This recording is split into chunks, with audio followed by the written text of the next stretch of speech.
should be known as Vanity Fair, where peacocks strut and prim and preen with an arrogant air.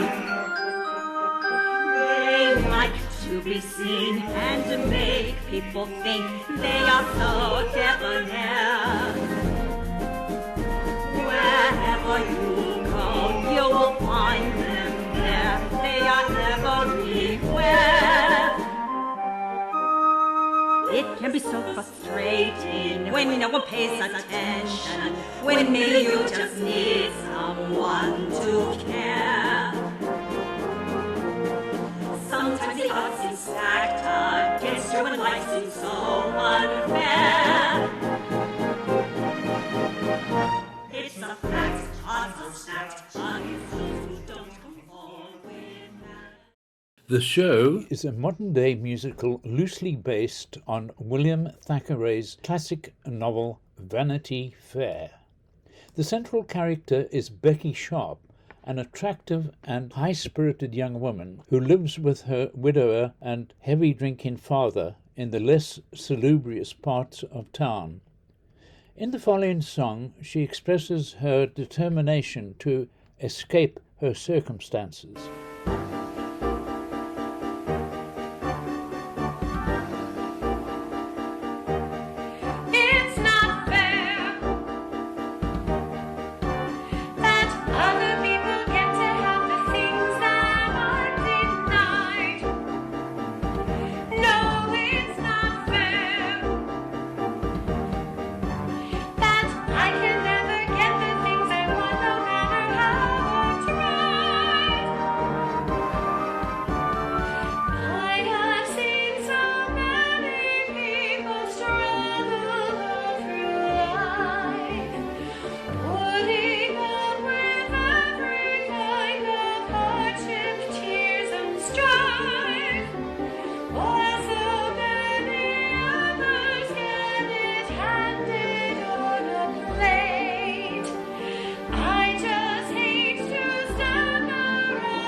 Because of her good looks and vivacious personality, Becky becomes increasingly popular in the community. What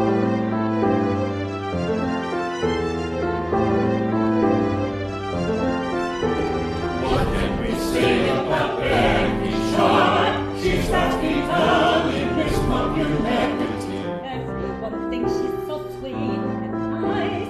I must admit that I think so too. What should we do if she steals our men? She has all the men running after her, but there's not much we can do about it. Every town has someone like that. She has come to spare as well as personality.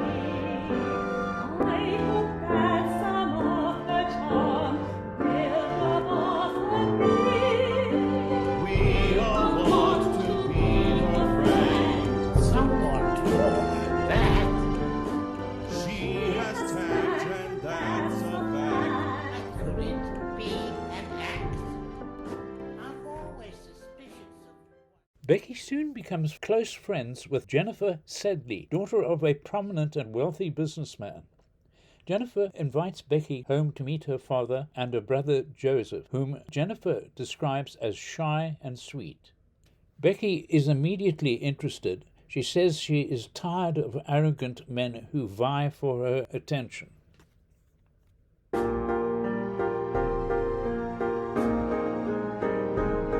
you're rather shy and sweet, he's a guy I'd like to meet. So many men are arrogant and vain. I've no time for macho guys. They're pathetic in my eyes, and strutting fashionistas are a pain. If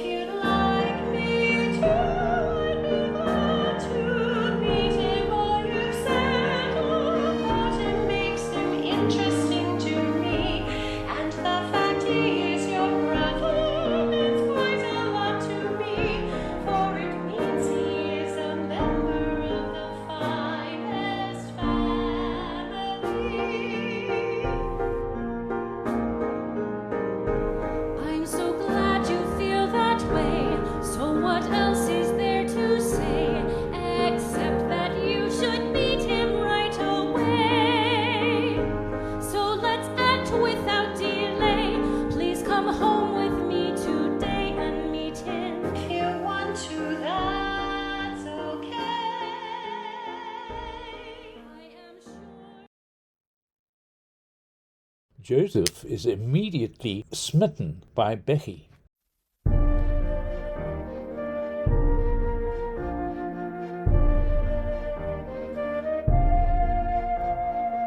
I believe that I have now been smitten. She's the most attractive girl I've seen. Could somebody like me have a chance with her? I think that has now become my dream. She's so charming and sophisticated.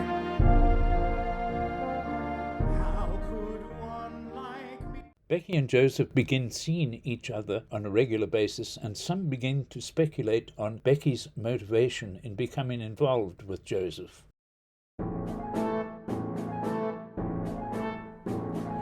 Come into my parlor, satisfied to the fly. It's the most alluring web I weave. You will feel so comfortable, you'll want to stay a while. Chances are you'll never want to leave. Just relax and take it easy at a slower pace.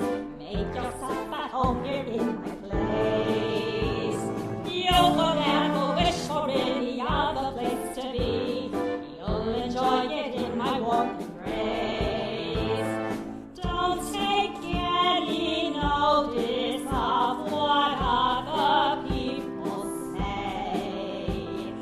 There's no need to feel alarmed. You can trust me, I'm your friend, you see. The relationship between Becky and Joseph culminates in an agreement to marry.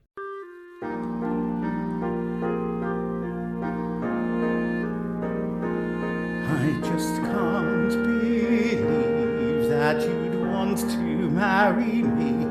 I feel I am living in a dream. Just pinch me now and see if this is really me. Can things be truly as they seem? I have wanted you from the time I met you. It's a case of love at first sight. I have thought of you each moment, right from the time we met, and I cannot stop myself from dreaming of you every night.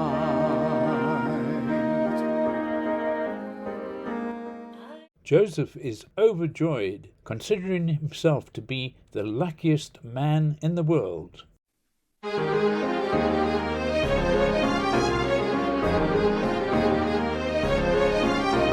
the luckiest guy in the world. I never thought that I had any chance with her, but very soon now she'll be my wife. And let me say it's a wonderful life.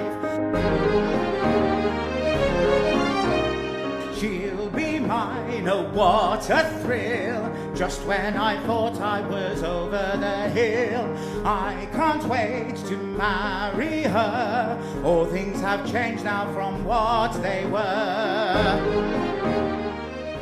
Joseph's sister Jennifer is excited at the prospect of Becky becoming a member of her family.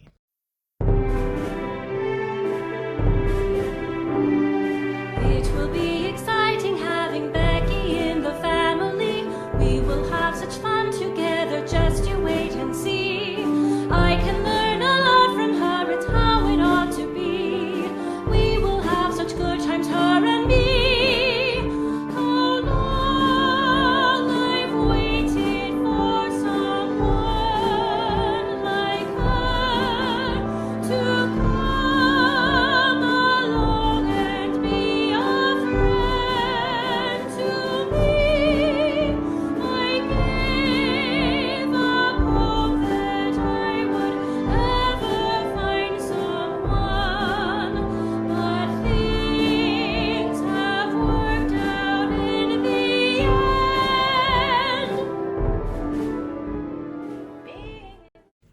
Unfortunately, the marriage is doomed when Mr. Sedley forbids Joseph from marrying Becky, whom he regards as a gold digger from the wrong side of the tracks.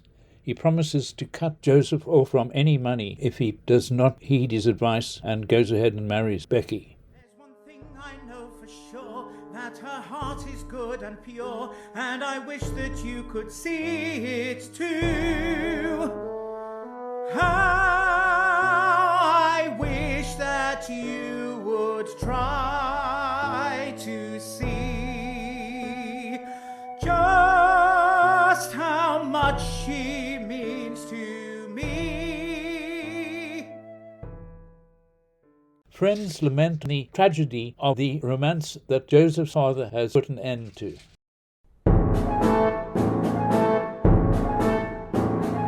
Oh dear, what a tragedy this romance seems to be. It appears the love has left the track. Some predicted all along that it was bound to fail, and it seems there is no going back. When his father put the blocks on, it came crashing down. Some said it was bound to end in tears. Some said she was interested in his father's wealth. Do they think this justified the fears? Was it only just because she wished to marry well? Maybe so, but who can tell? Now it seems her plans to marry well has put them on the road to hell. Was it really just a case of spider and the fly? Maybe we will have to wait. The first act ends with Joseph and Becky vying to remain friends forever. Maybe in some future life we'll meet up and we'll start again. That is my hope. When I am free from my father, let's see just how things stand then. We will see. Not for a moment do I wish that he would die, I do understand. but I have to try to make it on my own. I will be grateful for all of the times we have shared. I do hope that I do hope that we will always be friends.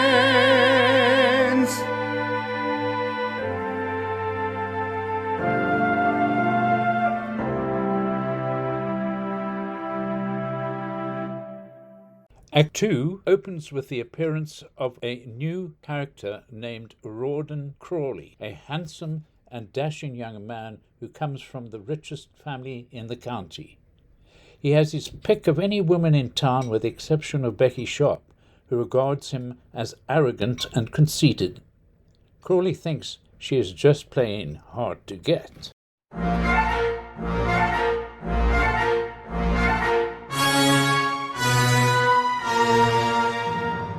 I've seen Becky Sharpe around and tried to catch her eye, but she pretends to take no notice, and I wonder why. Could it be that she is playing hard to get? She wouldn't be the first to try such tactics on me. No, sirree, I'm used to it by now. People begin to speculate about the prospect of Crawley succeeding in winning Becky over.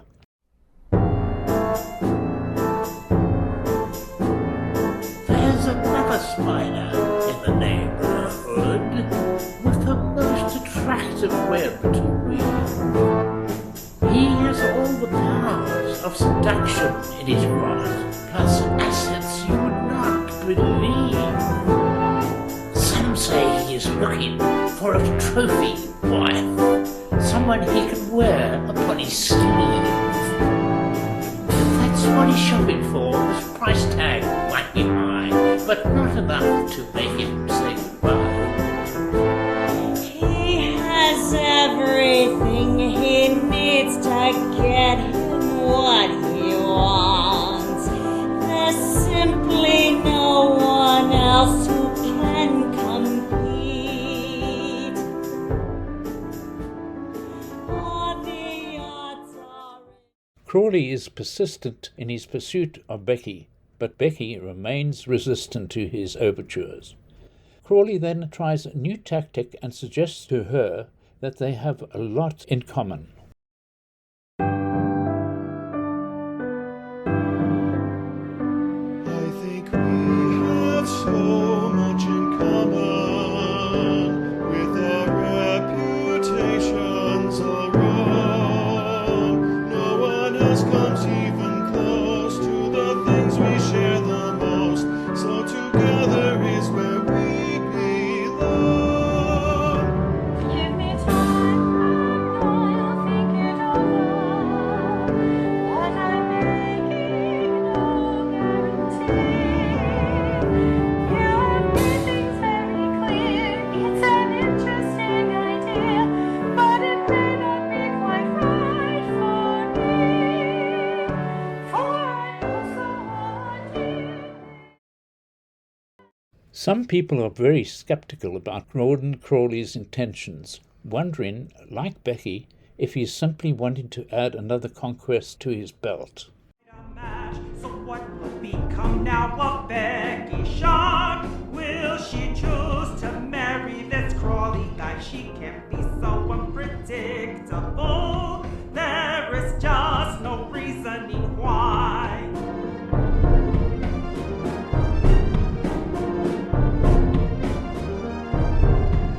If the choice was left to me, I would marry him.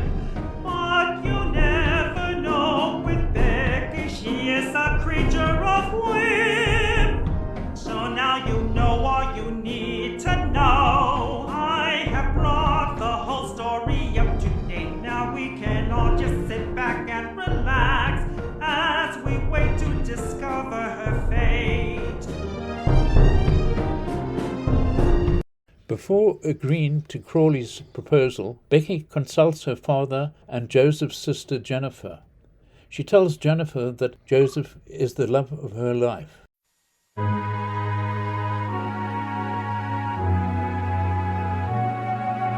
It's a dilemma, I miss your brother.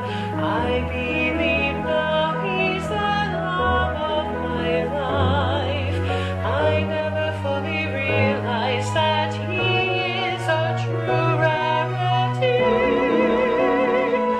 I keep having dreams that you marry me. I wish it could be, but it cannot be.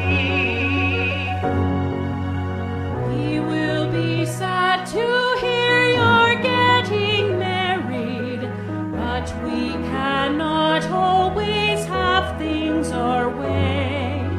There'll come a time in the future when things aren't so bad.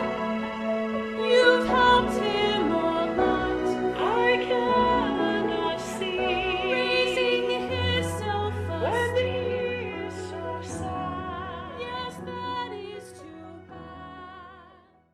Jennifer tells Becky that Joseph has been trying to establish his own company in the hope of becoming financially independent and in a position to marry Becky. But without substantial investment, the prospect seems doomed. Becky then decides to marry Crawley, who has promised her unlimited wealth, and she offers to invest in Joseph's business venture with Crawley's money. So this episode ends with Becky agreeing to marry Rawden Crawkey.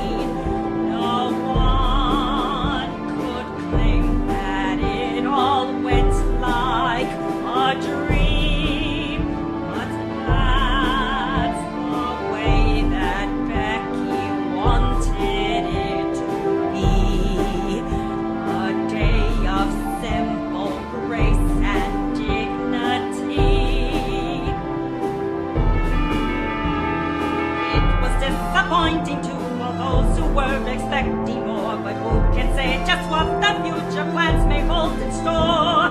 Maybe it was just a dream rehearsal for this pair. Joseph is heartbroken at the news of Becky's marriage to Rawden Crawkey and finds it difficult to forgive his father for preventing him from marrying Becky himself.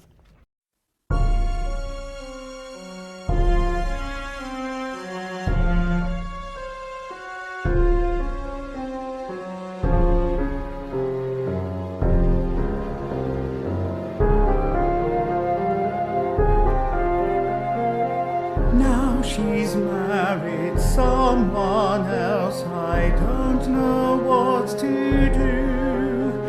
I lie awake and think of her and what I thought I knew. I hoped that she would wait for me until I found my way. But now my chance has gone and life drags on from day to day. Where do I go from here? I really do not know. It seems I must relive the past. In an attempt to pacify Joseph, his father promises to invest in Joseph's business venture, which soon begins to flourish.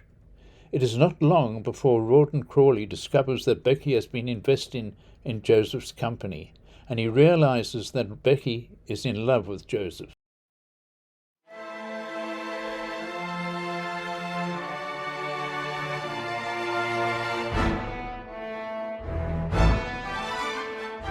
It's very plain to see you've been deceiving me. You've given money to the guy you used to date.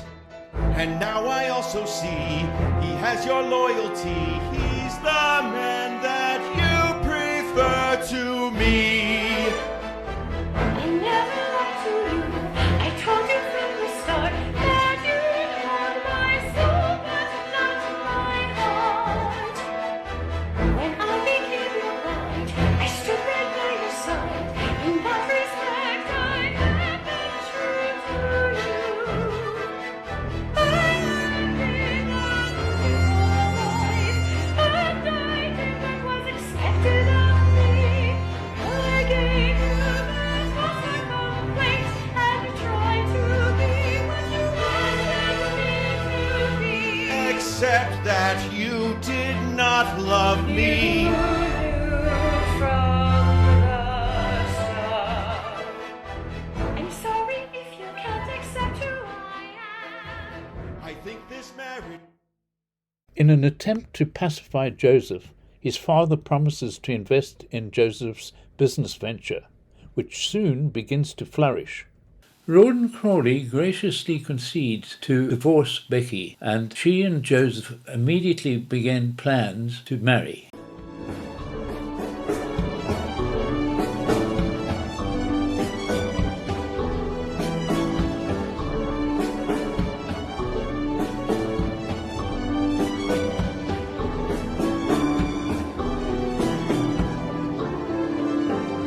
Oh, how long these two have waited for the special day. Later on this afternoon, they'll be on their way. Oh yes, the big day has arrived at last. Becky and Joseph become man and wife today. It is what they have been waiting for. Now at last things are going their way. The show ends with Joseph and Becky rejoicing in their union. You're a rarity in a world of vanity. You stand out from all the rest. All I've seen of you has shown me that you are just the best. And whatever life may throw at us, we will survive the test.